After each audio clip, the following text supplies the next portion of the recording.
श्रुतिस्मृतिपुराणानाम् आलयं करुणालयं नमामि भगवत्पादं शङ्करं लोकशङ्करं सदाशिवसमारम्भां शङ्कराचार्यमध्यमाम् अस्मदाचार्यपर्यन्तां वन्दे गुरुपरम्परां पूजन्तं राम रामेति मधुरं मधुराक्षरम् आरुह्य कविताशाखां वन्दे वाल्मीकिकोकिलं मनोजवं मारुततुल्यवेगं जितेन्द्रियं बुद्धिमतां वरिष्ठं वातात्मजं वानरयूतमुख्यं श्रीरामदूतं शिरसा नमामि। वेदवेद्ये परे पुंसि जाते दशरथात्मजे वेद प्राचेदसातासि साक्षात् रामायणात्मना यत्र यत्र रघुनाथकीर्तनं तत्र तत्र कृत अष्टकाञ्चिलं பாஷ்பவாரி பரிபூர்ணலோச்சனம் மாருத்தம் நமத ராட்சசாந்தகம். ஸ்ரீ குருப்யோ நமக. இருக்கிறவா எல்லாருக்கும் என்னுடைய நமஸ்காரம். நம்ம ஊர் சீதா கல்யாணத்துல ஸ்ரீராமருடைய அருள்நாள் சீதா கல்யாணம் அப்படிங்கிற தலைப்புல ஒரு உபன்யாசம் பண்றதுக்கு ஒரு வாய்ப்பு கிடைச்சிருக்கு. சீதா கல்யாணம் ரொம்ப அருமையான கட்டம். ராமாயணத்துல அயோத்தியா காண்டத்துக்கும் பாலகாண்டத்துக்கும் நடுவுல இருக்கக்கூடிய ஒரு கட்டம். ராமாயணத்தை எல்லா மொழியில எழுதினவாலும் அதை ரொம்ப சிறப்பா பாடியிருக்கா. அதுவும் நம்ம தமிழ்ல கம்பர் அதை ரொம்ப தன்னுடைய சொந்த பொண்ணுக்கு கல்யாணம் அந்த மாதிரி பாடியிருக்கார். அந்த சீதா கல்யாணத்தை சொல்றதுல எனக்கு ரொம்ப மகிழ்ச்சி. விஸ்வாமித்ர மகரிஷி தசரதர் கோசல தேசத்தை ஆண்டார். அவர்தான் கௌசிகன்கிற ஒரு ராஜாவா இருந்தார் அந்த விஸ்வாமித்ரர். வசிஷ்டரோட ஏற்பட்ட ஒரு வார்த்தாலாபத்தினால வசிஷ்டர் மாதிரி தானும் ஒரு பெரிய பிரம்ம ரிஷியானும் அப்படிங்கிற ஒரு இது வந்துடுது. ஆசை பேராசையா மாறல, ஆனா அவருக்கு அந்த கர்வம் என்னைக்குமே இருந்துருக்கும். வசிஷ்டரோட ஒரு கோபம் இருந்தது. அதனால வசிஷ்டரை விட பெரிய முனிவராய் விஸ்வாமித்ரர் அப்படின்னு ஆயிட்டா. அந்த கௌசிகர் விஸ்வாமித்ரரா இருக்கக்கூடியவர் இப்ப கோசல தேசத்தை ஆண்டுன்ற இந்த தசரதன் கிட்ட வந்தார். அப்பேற்பட்ட அந்த விஸ்வாமித்ர மகரிஷி இந்த தசரதனுடைய அரண்மனைக்கு ராமனை என்கிட்ட குடு தசரதா, நான் ஒரு யஜ்ஞம் நடத்துறேன், தேவர்களுக்கு அவிச கொண்டு போய் சேர்க்கணும், நான் ஒரு யஜ்ஞம் நடத்துறேன், எனக்கு கரிய செம்மல் கண்ணங்கரையர்னு ஒரு குழந்தை வச்சுட்டு இருக்கே, அந்த குழந்தைய என்கிட்ட கொண்டு கொடு, எனக்கு வேணும் அப்படின்னு கேக்குறாரு.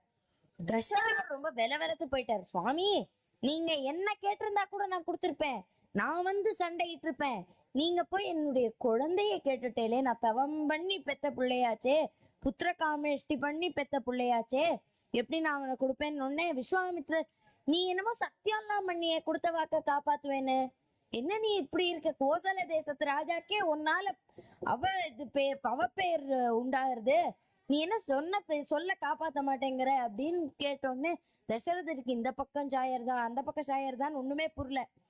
அப்ப வசிஷ்ட மகரிஷி அவரை கூப்பிட்டு சொன்னாராம், தசரதா, எனக்கும் விஸ்வாமித்திரருக்கும் பல பகைகள் இருந்தாலும் அவர் நல்லவர், அவர் உன் குழந்தைய நல்லா பார்த்துப்பார், நீ அவரை நம்பி அனுப்பலாம் அப்படின்னு வசிஷ்டர் அட்வைஸ் கொடுத்ததுனால தசரதர் ராமன் அனுப்பினார். கூட அவனுக்கு கைங்கரியம் பண்றதுக்காக லக்ஷ்மணன் அப்படிங்கிறவனையும் அனுப்பினார். அவன் ராமனும் லக்ஷ்மணனும் விஸ்வாமித்திரரோட போனான். அப்ப விஸ்வாமித்திரரோட அந்த ஆசிரமத்தை நோக்கி செல்றப்ப பல ஆசிரமங்களை பார்த்துன்னு வந்தா. அப்ப சித்தாசிரமம் அப்படின்னு ஒரு ஆசிரமத்தை பார்த்தா. அந்த ஆசிரமம் என்னன்னா ரொம்ப விசேஷம். இப்ப கஷ்யபரும் தன்னுடைய மனைவியான அதித்தி அப்படின்னு இருந்தாலோட அதித்தி உடன் கூடி வாமனனை பெற்ற ஸ்தலம் அது. அவ்வளோ உயர்ந்த ஸ்தலம். அதுக்கப்புறம் பல இடங்களுக்கு போனா. ராமர் ஒரே டயர்டா ஃபீல் பண்ண ஆரம்பிச்சிட்டார். இப்ப விஸ்வாமித்திரர் பார்த்துட்டு, ராமா கவலைப்படாத, பலா அதிபலான்னு உனக்கு 2 மந்திரம் நான் இப்ப சொல்லித்தரேன், அந்த மந்திரத்தை நல்லா கிரகிச்சுக்கோ, அதை நீ சொன்னேன்னா உனக்கு டயர்ட்னஸ்ஸே இருக்காது, ஹங்கிரினஸும் தர்ஸ்டினஸும் போயிடும் அப்படின்னு அதை கத்துண்டு டயர்ட்னஸை போக்கின்றார் ராமர். அப்போ விஸ்வாமித்திரருடைய ஆசிரமத்துக்கு போற வழியில விஸ்வாமித்திரர் நோட்டீஸ் பண்ணார். அதை வியாக்கியாத்தா ரொம்ப அழகா எடுக்கிறார். ராமர் எப்படி நடக்கிறாருன்னா ஒரு போர்ல வென்ற சிம்மம் மாதிரி நடக்கிறாராம். அவனுக்கு முன்னாடி லக்ஷ்மணன் எப்படி நடக்கிறான் அப்படின்னு கேட்டா, மதம் பிடிச்ச யானை ஒண்ணு திடீர்னு பணிவுடன் மாறி நடக்கிற மாதிரி நடக்கிறானா. அப்படி லக்ஷ்மணன் அவ்வளோ பணிவோட ராமன் நடந்துட்டு இருக்கிறச்சே நடக்கிறான். ஆனா லக்ஷ்மணன் தனியா இருக்கும்போது எப்படி இருப்பாங்கிறத நம்ம கிஷ்கிந்தா காண்டத்துல பாக்குறோம். ரொம்ப உக்ரமா இருப்பானா. சுக்ரீவனை போய் அவன் மிரட்டிட்டு வரச்சே அது நமக்கு தெரியும்.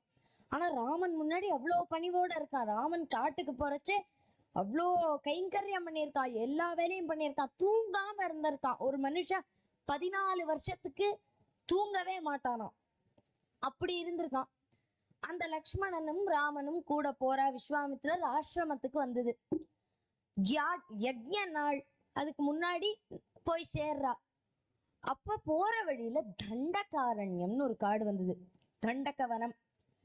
அந்த வனத்துல போறச்சே ராமா, நாளைக்கு காலம்பரை நம்ம போயிடுவோம், இந்த காடு தான் கடைசி, இதுக்கப்புறம் நம்ம ஆசிரமம் தான் அப்படின்னு விஸ்வாமித்திரர் சொல்லிட்டு வர்றார்.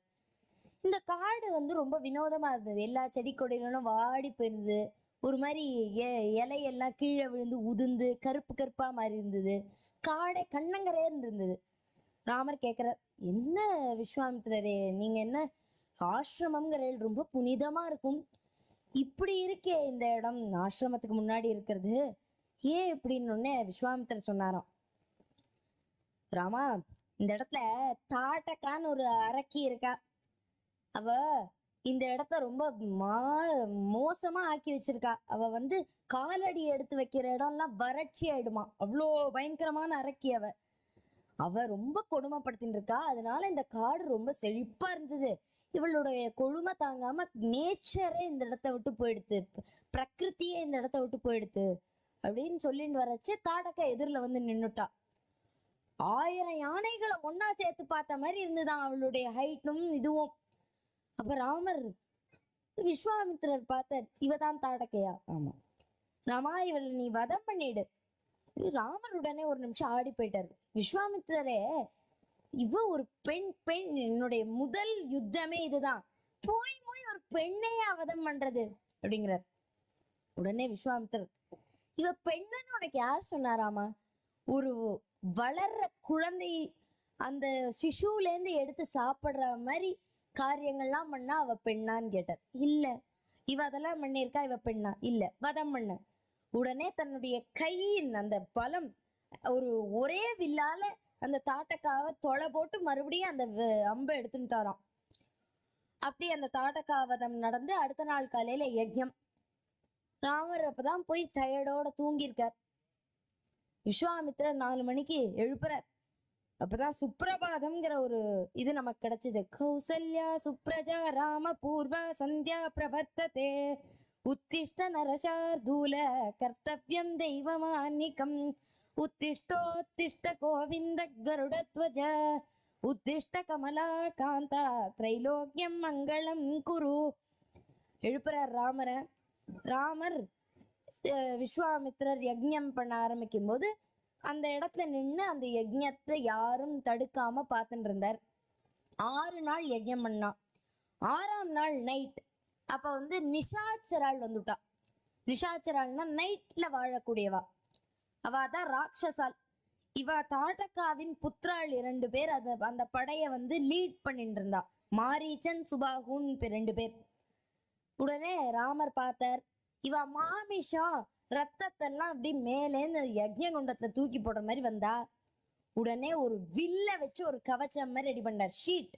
அதை வச்சு எல்லாத்தையும் ப்ரொடெக்ட் பண்ணார். அப்போ என்ன பண்றேனே தெரியல, கீழே போர் புரியற நிலைமை வந்துடுத்து இந்த ராட்சசாலுக்கு. இறங்கி வந்தா. உடனே ராமர் ஒரே அம்பால அந்த மாரீச்சன் என்கிற ராட்சசனை 7 சமுத்திரம் தாண்டி அடிச்சார். இந்த சுபாகுவ வதம் பண்ணார். மிச்ச ராட்சசால்னா இதை பார்த்துட்டு ஓடி, ஐயோ நம்ம தலைவாழையே கொண்டாளே, இனிமே நம்ம என்ன அப்படின்னு அவ ஓடிட்டா. உடனே ராமர் இந்த யஜ்ஞத்தை ரொம்ப அழகா நடத்தி கொடுத்துட்டார். அவர் ப்ரொடெக்ட் பண்ணிட்டார். விஸ்வாமித்திரர் அடுத்த நாள் காலையில தூக்கமே வரல அவருக்கு. ஐயோ, இந்த குழந்தை இவ்வளோ பரோபகாரம் எல்லாம் பண்ணியிருக்காளே, நமக்கு இவாளுக்கு நம்ம ஏதாவது கொடுக்க வேண்டாமா அப்படின்னு நினைச்சுட்டு இருந்தார். கிஃப்ட் கொடுக்கணுமே அப்படின்னு நினைச்சுட்டு இருக்காச்சே, அவர் காதுக்கு ஒரு செய்தி எட்டித்து. மிதிலாவின் ராஜா, விதேகத்தின் ராஜாவான சீரத்வஜ ஜனகன் இப்போது ஒரு பெண்ணை பெற்றெடுத்து அவளுக்கு சுயம்வரம் நடத்துகிறான். சீதா என்ற பெயர், சாட்சாத் மகாலட்சுமி போல் இருப்பாள். அந்த சுயம்பரத்துக்கு நீங்க கட்டாயமா வரணும்னு அந்த ரிஷியை இன்வைட் பண்ணியிருக்கா.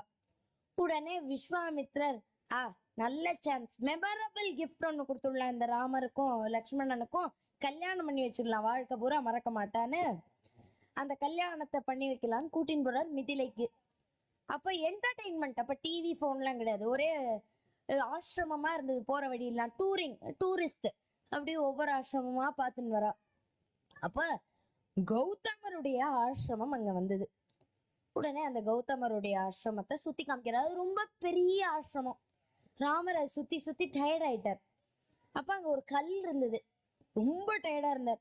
அதுகிட்ட ஓடி போனார். ஓடி போகும்போது தன்னுடைய கால்ல இருந்து அந்த அந்த துகள் அது அந்த கல் மேல போய் பட்டுதான். அந்த கல் உடனே லட்சணமா இருக்கக்கூடிய ஒரு பெண்ணா மாறிட்டு தான் அவளுக்கு அகல்யான்னு பேரு. அந்த அகல்யா யார் அப்படின்னா கௌதம மகர்ஷியுடைய பத்னி. அந்த கௌதம மகர்ஷி இந்திரனோட இவளுக்கு ஒரு அவா இருந்ததுன்னு நினைச்சுட்டு நீ கல்லா போவ அப்படின்னு சபிச்சுட்டார். ஆனா அது இல்ல அப்படின்னு இவ ப்ரூவ் பண்ணிட்டா. ஐயோ இப்படி தெரியாம சபிச்சிட்டோமே. இந்த திரேதா யுகத்துல தசரதனுக்கு ராமன் ஒரு புள்ள பிறப்பான். அந்த ராமன் காலால் உனக்கு விமோசனம் கிடைக்கும். என்ன ஸ்பெஷாலிட்டி? அவர்தான் சாக்ஷாத் மகாவிஷ்ணு, நீ மோட்சத்துக்கே போயிடுவ அவர் உன்னை தொட்டார்னா அப்படின்னு அந்த அகல்யாக்கு சாபம் வரமாயிடுது. ராமர் காலால அவளுக்கு விமோச்சனம் கிடைச்சது. உடனே ராமருக்கு அவ காலில் விழப்போனான். அப்ப ராம சொன்னார், அம்மா நீங்க எங்க காலில் எல்லாம் விழக்கூடாது, நீங்க பிரம்மதேவனுடைய பெண், கௌதமருங்கிற ஒரு பெரிய ரிஷியுடைய பத்னி, நீ எங்க காலில் விழக்கூடாதுமா, நான் உன் காலில் விழறேன்னு விழுந்தாராம். இவ்வளோ பெருந்தன்மை அந்த பரமாத்மாக்கு. அப்படி அகல்யா மோட்சத்துக்கு அப்புறம் இவ மிதிலாவை நோக்கி போயிட்டே இருந்தா. அப்ப மிதிலா பட்டணத்தோட என்ட்ரன்ஸ் பார்டர் வந்தது. மிதிலா கொடி எல்லாம் அங்க இருக்கு. அப்போ கம்பர் இந்த இடத்துல ஒண்ணு எடுக்கிறார். விஸ்வாமித்ரர் ராமரை பார்த்துட்டே இருக்கார். விஸ்வாமித்ரர் ஒரு ஸ்லோகம் எடுக்கிறதா இங்க கம்பராமாயணத்துல வரும். இவ்வண்ணம் நிகழ்ந்த வண்ணம் இனி இந்த உலகுக்கெல்லாம் உய்ய வண்ணம் அன்றி மற்றோர் துயர் வண்ணம் உருவது உண்டோ, மைவண்ணத்து அரக்கி போரில் மழை வண்ணத்து அண்ணலே உன் கைவண்ணம் அங்கு கண்டேன் கால் வண்ணம் இங்கு கண்டேன்.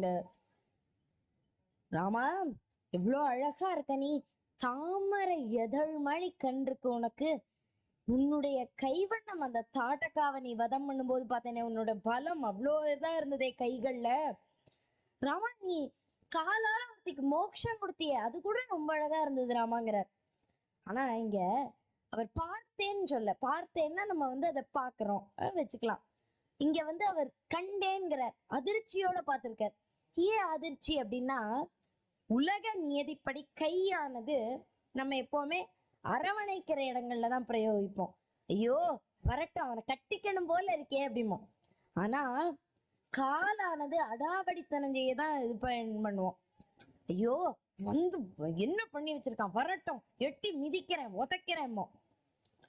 அந்த ஒரு நியதிக்கு மாறாக ராமன் பண்ணியிருக்கார். கை அரவணைக்க வேண்டியதுனால் வதம் பண்ணியிருக்கார் ஒரு அரக்கிய. காலால அடாவடித்தனை செய்யணும், ஆனா இவர் ஒருத்திக்கு மோட்சம் கொடுத்திருக்கார்.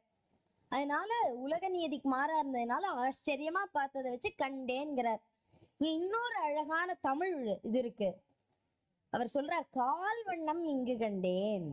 ராமா உன்னோட கால் வண்ணம் தான் இங்க கண்டேன் அப்படிங்கிறார். இதுக்கு இன்னொரு அர்த்தம், ராமாயணத்தை நம்ம ஒரு பெரிய இதா போட்டுட்டு அதுல பார்த்தோம்னா விஸ்வாமித்ரர் எக்ஸாக்ட்லி ஒரு அக்யூரேட்லி ஒரு குவார்டர் 1/4 பார்ட்டுக்கு தான் வருவார். தமிழ்ல அதுக்கு பேரு கால். அதனால கால் வண்ணம் இங்கு கண்டேன் அப்படின்னு எடுத்துட்டு மிதிலா பிரவேசம். இப்ப மிதிலைக்குள்ள நுழையிறா. ரொம்ப பெரிய பில்டிங் மாடங். ராமர் ரொம்ப ஜா டிராப்பிங் ஆயிட்டாரு, வியந்து போயிட்டார். என்னது நம்ம அயோத்தியா தானே ரொம்ப பெரிய நகரம்னு நினைச்சுட்டு இருந்தோம், இது என்ன அதை விட செல்வ செழிப்போட மாட மாளிகைகள் என்ன, கூடை கோபுரங்கள் என்ன, ரொம்ப வியந்து போயிட்டார். அப்போ அந்த மிதிலாவின் கொடி ஒன்று இருந்ததாம். அது எப்படி இருக்குங்கிறார் காளிதாசன் ரகுவம்சத்துல. சீனாம் சுகைஹி, சைனீஸ் சில்க் மாதிரி இருந்துதான் அந்த கொடி. எப்படி ஆடித்துன்னு கம்பர் கவிவர்ணனையோட எடுக்கிறார். மையாறு மலரின் நீங்கி யான் செய் மாதவத்தின் வந்து செய்யவள் இருந்தால் என்று செழுமணி கொடிகள் என்னும் கைகளை நீட்டி அந்த கடிநகர் கமலச் செங்கண் ஐயனை ஒல்லைவா என்று அழைத்தது போன்றதம்மா. அந்த கொடிகள்லாம் வந்து, ராமா, இந்த உலக அழகியாம் சீத்தை எங்க நகரத்துல இருக்கா, உள்ளவா, சீக்கிரம் அவளை மணந்துக்கோவா அப்படின்னு உள்ளவா உள்ளவான்னு கையாட்டுற மாதிரி ஆடித்தான் அந்த கொடி. இது கவிஞர்களோட ஒரு ஃப்ரீடம் வர்ணனை. இது சிலப்பதிகாரத்துல இன்னொரு அழகு எடுத்திருப்பார். கோவலன் பாண்டிய தேசத்துக்கு நுழையும் போது கொடி எப்படி ஆயிடுதுங்கிறார். வேண்டாம் கோவலா, இங்க உனக்கு வில்லங்கம்லாம் இருக்கு, நீ வராத, உனக்கு பிரச்சனை நடந்துரும், போன்னு ஆடின மாதிரி இருந்துதான். அவ்வளோ அழகு தமிழ்ல வர்ணனைக்கும் போது. அதனால அந்த கொடிகளை தாண்டி அப்படியே எல்லா மாடத்தையும் சுத்தி பார்த்துட்டே வரா. அப்போ ஒரு சந்தை, Mithila cross street, Mithila road, Mithila Nagar, மிதிலாக்குள்ள போற அந்த ஸ்ட்ரீட்ல பார்த்தா மாடங்களா இருந்தது. சுத்தி சுத்தி பார்த்துட்டு வர. இப்போ ஒரு மாடம், அது ராமரோட தோல் ஹைட்டுக்கு இருந்தது. அந்த மாடத்துல ஒரு சவுண்ட், பந்து தொபக்குன்னு வந்து விழுந்தது. அப்படி திரும்பி பார்த்தார்.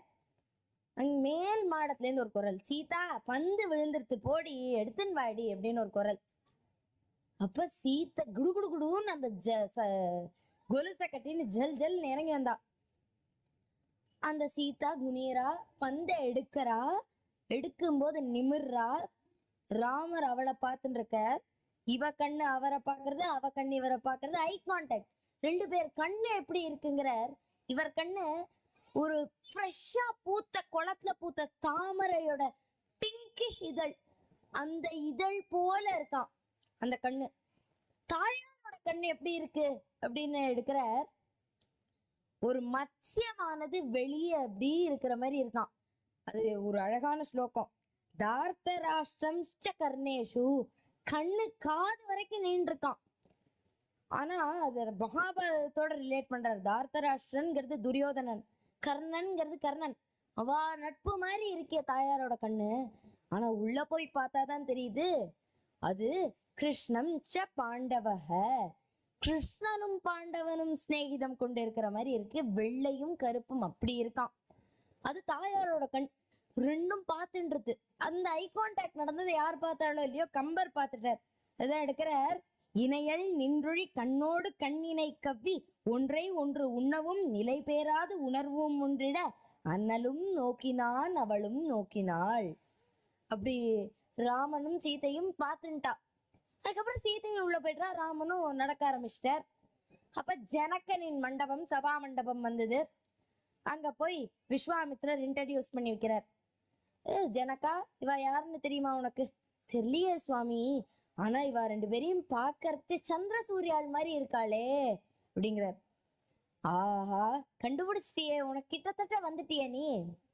இவ தசரதரோட குமாராள், ராம லக்ஷ்மணாள்.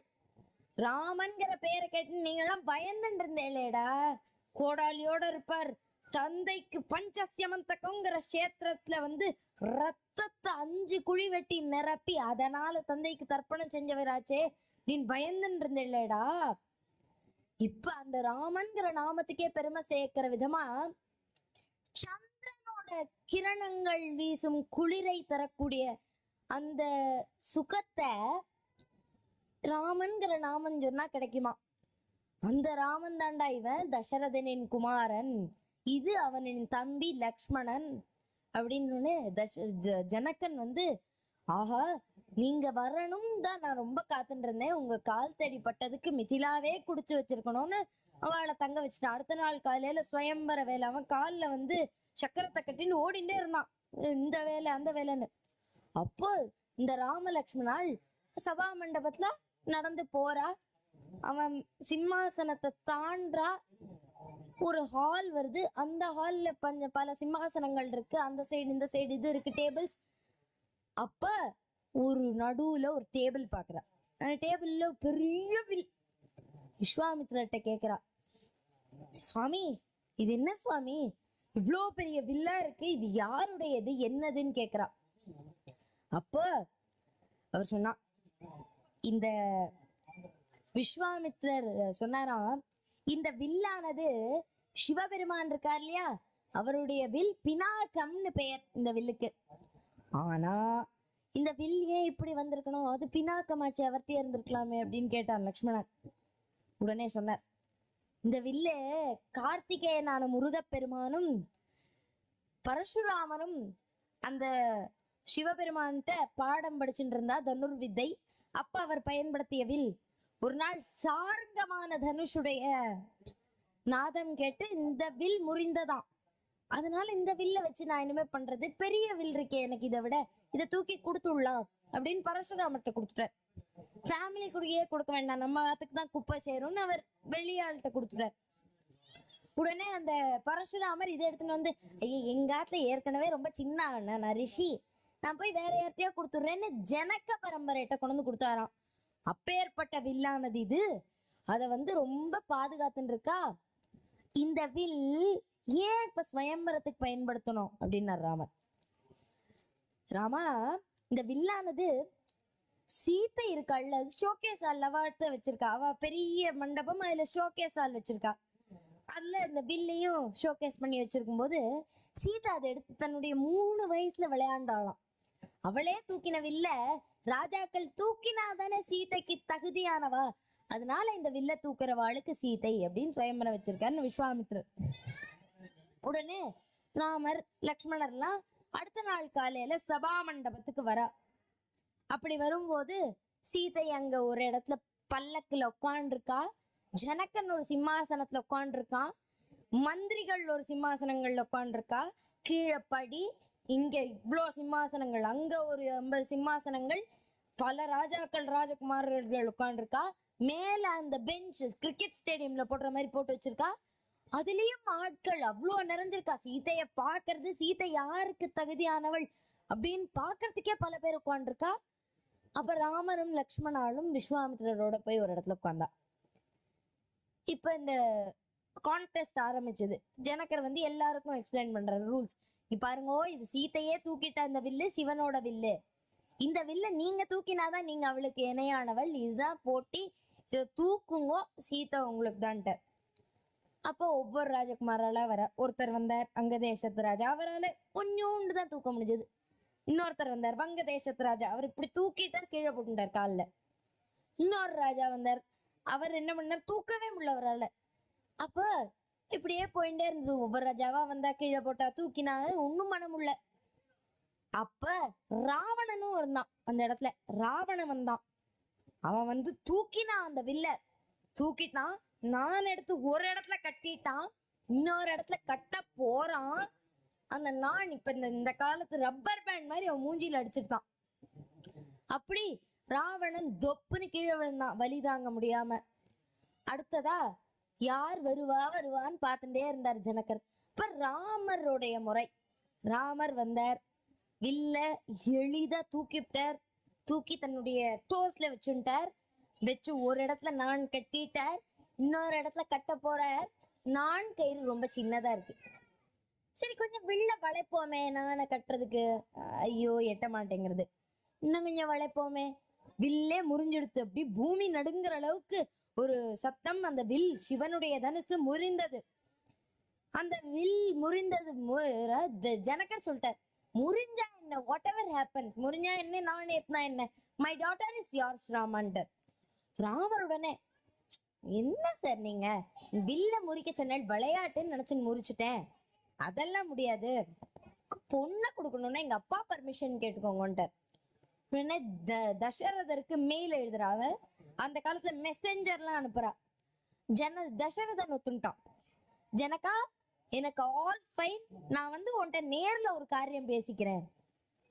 இவ எல்லாம் ரெடி பண்ணிட்டா, பந்தல் போட்டு வச்சாச்சு, அது பண்ணியாச்சு இது பண்ணியாச்சு. தசரதன் நேர்ல வந்தான். அப்ப ஜனகன் கேட்டான், சக்கரவர்த்தியே நீங்க வந்து என்னமோ சொன்னேளே, இது ஏதோ பேசணும்னு சொன்னேளே, என்ன பேசணும், நீங்க மாப்பிள்ளையாத்துக்காரா, நீங்க தான் சொல்லணும். அப்ப தசரதர் சொன்னாராம், ஜனகா எத்தனை மேடை போட்டிருக்க? 1 போட்டிருக்கேன். நாளா மாத்திடு அந்த மேடைய. உனக்கு எத்தனை குமாரிகள், உன் தம்பிக்கு எத்தனை குமாரிகள்? எனக்கு 2, சீதா ஊர்மிளா. என் தம்பி கூரத்வஜனுக்கு மாண்டவி சுத்தகீர்த்தி 4. எனக்கு எத்தனை புத்திரர்கள்? ராமர் லக்ஷ்மணர் பரதன் சத்ருக்னன். 4 பேருக்கும் 4ன்னு டிசைட் பண்ணிடு. ராமனுக்கு சீத்தை முடிவாயாச்சு, லக்ஷ்மணனுக்கு ஊர்மிளா, பரதனுக்கு மாண்டவி, சத்ருக்னனுக்கு ஸ்ருதகீர்த்தி அப்படின்னு முடிவாச்சு. அப்போ கல்யாண நாள் வந்தது. ராமருக்கு முதல்ல பாணி கிரகணம் பண்ணி வைக்கிறதுக்கு சீதையை கூட்டின்னு ஜனகர் ஏறார். ஜனகர் எப்படிப்பட்டவர்னு வால்மீகி முதல்லயே வர்ணிச்சிருப்பார். மமக்காரமற்றவராம். ஐயம்ங்கிற வார்த்தையை யூஸ் பண்ணி, ஐயம் ஜனகா, ஐயம் சீரத்வஜா, ஐயம் த கிங் ஆஃப் மிதிலா எதுவும் சொல்லிக்க மாட்டார். இது நாடு, மிதிலை என்கிற நாடு, இது பட்டம், இது அப்படி பேசிப்பாராம். ஆனா இந்த சீதையோட அழகு அப்படிப்பட்ட அழகா இவர் வந்து சொல்றார். எம் சீதா மம சுதா சகதர்ம சரித்தவ பிரதிச்ச ஏனாம்பதம் தே பாணிம் கிரகணின்ஸ்வ பாணினா. ராமா, பக்கத்துல இருக்காளே இவ சீதா, எம் பொண்ணு, மம சுதாங்கிறார். மமகாரமற்றவர், சீதையோட அழகுல மயங்கி மம அப்படிங்கிற வார்த்தை அவ்வளோ அழகாம் லக்ஷ்மி தாயார். அப்போ மம சுதா சகதர்ம சரித்தவா, இன்னையிலேருந்து உன்னுடைய மனைவி. இவளை நீ இவ கைய கெட்டியா புடிச்சுக்கோ, உனக்கு குட் லக் வந்துட்டே இருக்கும், இவளுக்கு நான் பாணி கிரகணம் பண்ணித்தரேன் அப்படின்னு ஜனகர் பாணி கிரகணம் பண்ணி வச்சாராம். அடுத்தது இப்படி 4 பேருக்கும் பாணி கிரகணம் ஆச்சு. இந்த விஷ்ணு அப்படிங்கிறவர் தான் ராமரா இந்த திரேதா யுகத்துல ராமாவதாரம் எடுத்திருக்கார். லக்ஷ்மி தான் வந்து இந்த சீதையா பிறந்திருக்கா திரேதாவதாரத்துல. ஆனா இந்த விஷ்ணுவும் லக்ஷ்மியும் பிரியாதவா அப்படின்னு பல இடத்துல வருது. பிரியாதவன் அப்படி நித்யவேஷா ஜெகன்மாதா விஷ்ணு ஸ்ரீ ரணபாயினிம் எத சர்வகதோ விஷ்ணு ததைவேயம் துஜிதோத்தமங்கிறார் பாகவதத்துல.